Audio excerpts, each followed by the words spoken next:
যুক্তরাষ্ট্রের সঙ্গে বাণিজ্য ঘাটতি কমাতে বোয়িং কোম্পানির 25টি উড়োজাহাজ কেনার সিদ্ধান্ত নিয়েছে বাংলাদেশ। রোববার বাণিজ্য সচিব মাহবুবুর রহমান সাংবাদিকদের এ কথা জানান।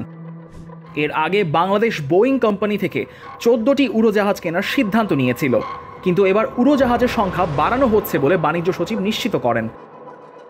গত সপ্তাহে বাণিজ্য সচিব মাহবুবুর রহমান আরও জানিয়েছিলেন, যুক্তরাষ্ট্রের সঙ্গে $6 বিলিয়ন বেশি বাণিজ্য ঘাটতি কমাতে বাংলাদেশ 14টি বোয়িং উড়োজাহাজ এবং প্রায় 3 লাখ টন গম আমদানির পরিকল্পনা করেছে।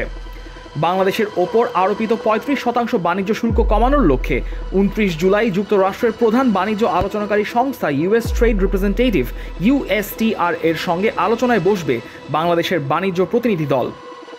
আলোচনা ফলপ্রসূ না হলে 35% শুল্ক কার্যকর হবে 1 আগস্ট থেকে। যদি বাংলাদেশের জন্য 35% শুল্ক হার বহাল থাকে, তবে তৈরি পোশাক খাত সমস্যায় পড়তে পারে।